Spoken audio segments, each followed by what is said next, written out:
suspect outdrives their talent. You see just weaving through lanes there, jumping all the way over from the 1 lane to the 4 lane on their brakes hard, and just now stuck in that afternoon traffic here, just squeezing, threading that needle there between those cars. The Glendale Police Department is just trying to keep up at this point, but with the erratic nature of this driver, it's going to be hard to do because those police officers have to put the safety of the public first, and the way this driver is driving, that is going to be hard to do, to stay on the tail of this driver. But you can see how this driver is kind of just getting stuck in all this late afternoon traffic, but the police department saying, nope, we are sticking with you. Wow, almost losing control there as he weaved around that car, choosing a different direction there. And this, I could tell you, Courtney, this is one of the craziest pursuits I've seen in some time. This car going about 70 miles an hour through these surface streets, almost losing control there at that intersection where all that traffic was. This is a extremely dangerous pursuit. Colton, Micah Ullman here with you as well. And as we watch this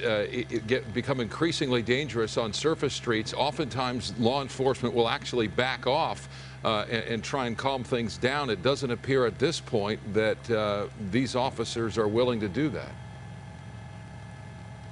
That's right, and what we're hearing is that, you know, backing off of this pursuit hasn't really seemed to slow down this suspect. The suspect is simply wanted for a traffic violation starting probably 30 minutes ago, and it's just the suspect has just kept driving quite erratically since then. You could see it kind of doing that loop there through that residential area. Luckily, not a lot of people are just, wow, just missing those cars into that power line there. Wow, okay. That is quite the ending to this pursuit. We sure hope that this suspect is okay. Now the police have to figure out how to secure the situation. You have down power lines, and they're going to have to protect the public there too. So they're going to take this slowly. They're going to call fire and ambulance services to the area to stage for when they get this suspect out of the vehicle. But right now, with that armed and dangerous kind of want out for this suspect, it's going to be a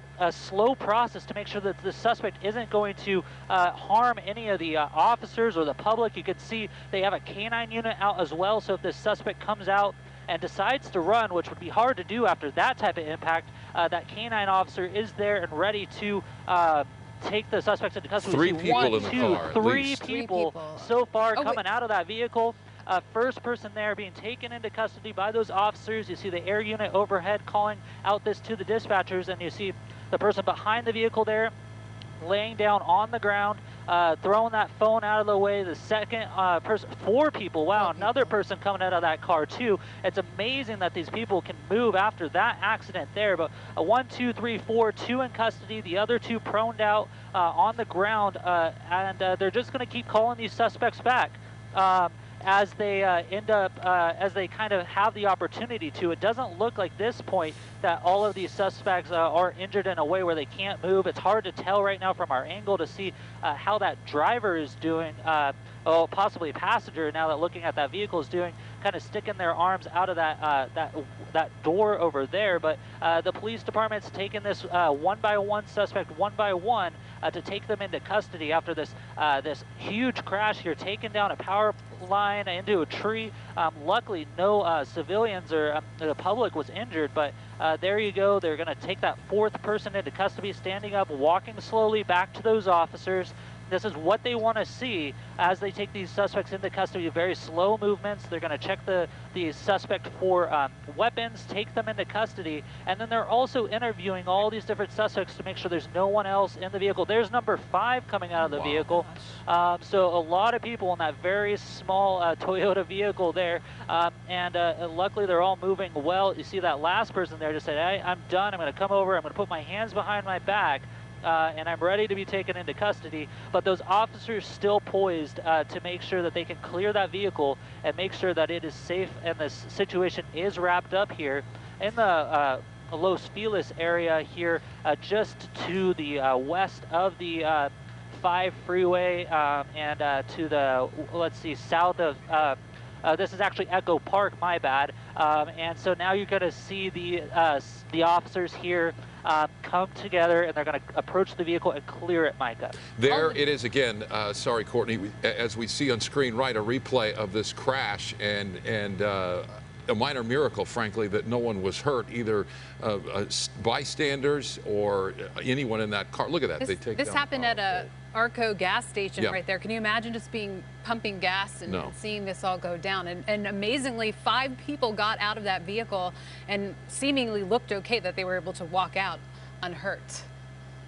Amazing. And it looks like they've cleared the car. It's quite amazing that those suspects made it out of the vehicle. It looks like they're clearing that car. You can see how the officers' kind of poise has changed, and they're still going to make sure that they get able to look in that trunk and everywhere. But for the most part here, it looks like they're calling this code 4, that the scene is clear, the scene is safe, and now they're going to have to call in the utility companies, the fire, the paramedics to check out those suspects and take care of now this down power line here in the Echo Park area. Yeah, again, a small miracle. No one was hurt. Bystanders appear safe, and the power lines are down. Avoid the area in Echo Park. We're back with the news at 6 at the top of the hour. Stay with us.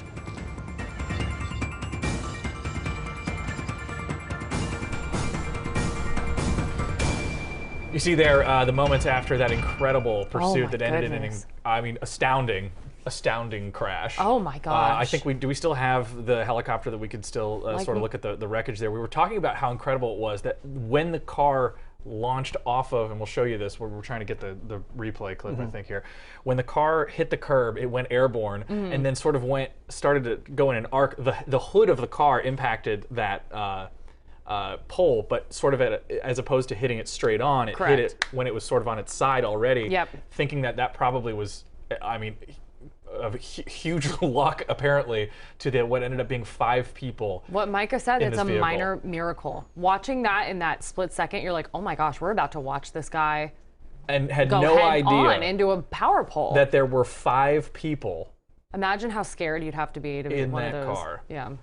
The tail end first hit a pole at first, and that's what caused the initial loss of control. And then from when the tail end, you hit the curb kind of, and then exactly, boom, boom, boom. And that's when. Well, and I think you gotta. I mean, 5 people in a car going more than 100 miles an hour. 70 on Riverside. The vibe in that car must have been nuts, insane. Yeah.